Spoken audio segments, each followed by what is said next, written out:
ఇది రాజకీయ యాత్ర కాదు, దైవ సంకల్పం. దేవుడుకు మొక్కుకున్న మొక్కు, దేవుడు నాకు ఇచ్చిన నా కోరికను తీర్చినందుకు ఆయన మొక్కును రుణం తీర్చుకోవటమే. దయచేసి ఇది రాజకీయ యాత్ర కాదు, ఏ రాజకీయ పార్టీలకు సంబంధం లేదు. ఇది నేను అభిమానంతో ఎంకన్న కొండకు ఇక్కడి నుంచి నడిచి వెళ్తున్నా. ముఖ్యంగా నాకు జన్మనిచ్చిన నా తల్లిదండ్రులకు, నాకు బతుకునిచ్చిన నా షాద్నగర్ గడ్డకు, 4.5 దశాబ్దాల కిందట ఈ ఊర్లో అడుగుపెట్టాం. మామూలు కుటుంబంగా అడుగుపెట్టిన మాకు ఈ స్థాయి, ఈ స్టేటస్, ఈ అంతస్తు ఇచ్చిన ఈ షాద్నగర్ గడ్డ ఈ ప్రపంచంలో నాకు ఎంత ఇష్టమైన గడ్డ. అలాగే నా జీవితానికి అర్థం చెప్పి నేనున్నాను అని నన్ను ముందుకు నడిపించిన నా దైవ సమానులు పవన్ కళ్యాణ్ గారికి ఈ సందర్భంగా ఇంకొకసారి హృదయపూర్వక కృతజ్ఞతలు తెలియజేసుకుంటూ నా అడుగు ముందుకేస్తున్నాను. ఇది విచిత్రమో దైవ నిర్ణయమో నాకు తెలియదు. నేను హైదరాబాద్ మెగాస్టార్ చిరంజీవి గారిని చూద్దామని పోయా. ఫస్ట్ ఆయన హీరోగా నటించిన సినిమా నా థియేటర్లో ఆడుతుంది. ఈరోజు ఇక్కడ సంకల్ప యాత్ర మొదలు పెడుతున్నా. ఎందుకంటే నాకు అదృష్టం ఏముంది, ఇది సంకల్పం.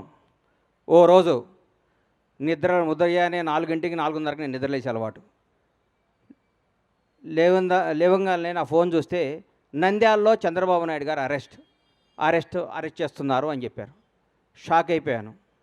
ఇదేంద్రా నాయన చంద్రబాబు గారిని అరెస్ట్ చేయటమని. నేను అనుకున్నాను చంద్రబాబు గారిని గుంటూరు తీసుకొస్తారు, అక్కడ బెయిల్ ఇస్తారు.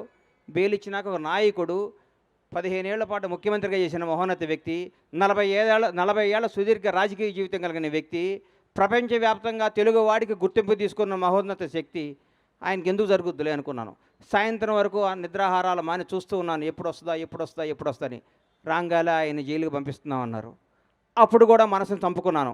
రాజమండ్రి జైల్లోకి వెళ్ళే లోపు డెఫినెట్గా సార్కి బెయిల్ వస్తుంది, ఏం కాదు, ఇది కూడా ఆయనకి కూడా తెలుగు ప్రజలకు తెలుస్తుందిలే, ఇది నిజమేంటో అబద్ధమేంటో అనుకుంటూ ఉండగానే లోపలికి వెళ్ళారు. 1వ రోజు, 2వ రోజు, 3వ రోజు, 4వ రోజు అలా రోజులు గడుస్తున్నాయి. సార్ బయటికి రావట్లేదు. లోపల ఏం చేస్తున్నారని చిన్న టెన్షన్, చిన్న భయం స్టార్ట్ అయింది. ప్రతిరోజు ప్రతి క్షణం ఈయన ఎప్పుడు బయటకు వస్తాడా అంటూ ఉండేవాళ్ళు. ప్రతిరోజు నేను అందరితో మాట్లాడుతూ ఉంటే నేను ప్రతిరోజు వాయిదా ఉన్నప్పుడల్లా సుప్రీంకోర్టుకి వెళ్ళటం జరిగేది. ఎందుకు? అందరికంటే ఆ తీపి వార్త, ఆ మంచి వార్త, సార్కి బెయిల్ వచ్చింది అన్న మాట నేనే వినాలి ఫస్ట్ అన్న స్వార్థంతో ప్రతిరోజు ఢిల్లీ వెళ్ళి కూర్చుంటూ ఉండేవాడిని. ఢిల్లీ వెళ్ళి కూర్చుంటే ఒకరోజు కంపల్సరీ ఈయనకి బెయిల్ వస్తుంది, అందరూ హ్యాపీగా ఉండండి అందరం అనుకోవటం జరిగింది. మాట్లాడుకున్నాం. ఆ రోజు మా శివాజీకి చెప్పాను, శివయ్య ఈసారి సార్కి బెయిల్ వచ్చేస్తుంది, ఇంకా హ్యాపీ, ఇంకా ఏం కాదంటే మనాడు అన్న రోజు మా వాడు నీది యథార్థవాదే లోక విరోధి, వాడు యథార్థాలు మాట్లాడతాడు కాబట్టి మా తమ్ముడు ఎప్పుడు లోకానికి విరోధి అవుతుంటాడు. ఎవడు ఏమనుకున్నా, ఎవరు ఎన్ని అనుకున్నా, ఏదనుకున్నా మా వాడు స్టైల్ మారదు, మా వాడు పందా మారదు. ఇది ఏం చెప్పిందో అదే మాట్లాడతాడు. మనస్సాక్షినే మాట్లాడే వ్యక్తి శివాజీని మాట్లాడుకున్నాను. ఎల్లంగాలే జడ్జి గారి ముందు కూర్చున్నాను. సార్ది వచ్చింది, బెయిల్ వస్తుంది, 1 గంటలో సార్ బెయిల్కి వచ్చేస్తుంది, హైదరాబాద్ వెళ్ళిపోతే ఆనందం చూస్తే ఆ గౌరవ న్యాయస్థానంలో ఆ జడ్జి గారు ఒకటే మాట అన్నారు, ఇది నాట్ బిఫోర్ మీ ఆయన ఫైల్ పక్కన పడేశారు. గుండె జారిపోయింది. అప్పటికే దాదాపు 43 రోజులు 42 రోజులు అయిపోయింది. ఇంకెప్పుడు బెయిల్ వస్తుందని చిన్న భయం స్టార్ట్ అయింది. నడుచుకుంటూ బయటకు వచ్చాను. ఆకాశం వైపు చూశాను. 7 కొండల వాడు కనపడ్డాడు. అయ్యా, మానవ మాత్రులు ఇది చేసే పనిలా కనిపిస్తలేదు. 7 కొండల వాడా, చంద్రన్నని ప్రాణాలతో బయటికి తీసుకురా. భగవంతుడు సాక్షిగా చెప్తున్నా, చంద్రన్నను బయటకు ప్రాణాలతో తీసుకురా. ఆయనకు పదవి రావాలనో అధికారం రావాలి, ఇవన్నీ నేను మొక్కోలా. ప్రాణాలతో ఆయన బయటకు వస్తే నా గడప నుంచి నీ గడప దాకా నడిచొచ్చి నీ మొక్కు తీర్చుకుంటానయ్యా, నువ్వే చంద్రబాబు గారిని కాపాడాలని మొక్కోవటం జరిగింది. ఆ రోజు మామూలుగా వచ్చాను. తర్వాత ఉద్యతం కేబీఆర్ పార్క్ దగ్గర ఓ రోజు వచ్చి అందరు మీడియా వాళ్ళు, సార్ ఏం చెప్తారని మీడియా మొత్తులు అందరూ నన్ను అడిగారు. కేబీఆర్ పార్కుల్లోనో, ఔటర్ రింగ్ రోడ్లోనో, ఆస్ట్రేలియాలోనో, జపాన్లోనో, జర్మనీలోనో చంద్రబాబు జై అంటే కాదయ్యా, మీ ఊరు వెళ్ళండి, మీ స్వస్థలాలకు వెళ్ళండి, మీ ఊరు బొడ్రాయి దగ్గర కూర్చోండి, చంద్రన్న గురించి మాట్లాడండి. కరోనా వస్తే 2 సంవత్సరాలు ఇంట్లో కూర్చోలేదా?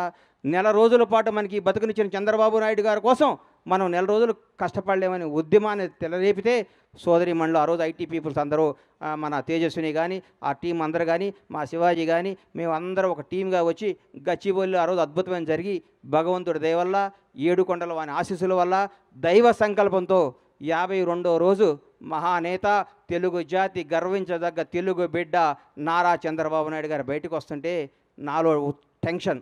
ఏ విధంలో ఉన్నారో, లోపల ఎట్లున్నారో, 52 రోజుల పాటు ఎలా కుంగిపోయి ఉన్నారని బయటకు వస్తుంటే జూలు పడిచిన సింహంలాగా, తెలుగువాడి గర్వంలాగా, తెలుగువాడు తేజస్సులాగా, ఎస్ నేనున్నా, ఈ జైళ్ళు, ఈ వ్యక్తులు, ఈ కుతంత్రాలను నేను చేయలేవు, తెలుగు ప్రజల కోసం నేనున్నాని అని అడిగేస్తుంటే ఆ ఉత్సాహంతో ఉర్రెత్తింది. ఆ రోజు నుంచి చంద్రన్న నీలాంటి వాడు తెలుగు జాతికి కావాలి కదా మొక్కొని ఆ మొక్కు తీరటానికి అడిగేస్తున్నాను. ఇది రాజకీయ యాత్ర కాదు, ఇది దయచేసి రాజకీయంగా కానీ కాంట్రవర్సీగా చూడొద్దని చేతులెత్తి నమస్కరిస్తూ మీకు తెలియజేసుకుంటూ ఈ యాత్ర విజయవంతం కావాలని, ఈ యాత్ర ద్వారా ఏడుకొండలవాడు ఆశీస్సులు పొందాలని, నాతో పాటు నా అడుగు ప్రతి చంద్రబాబు అభిమాని అడుగుది, ప్రతి తెలుగువాడి అభిమానం అడిగిది. ఈ అడుగు నాది కాదు, ఈ కోట్ల మంది తెలుగు ప్రజలు అడిగిది. జై చంద్రబాబు.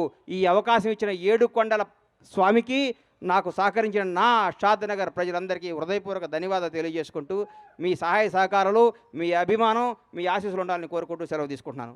Thank you.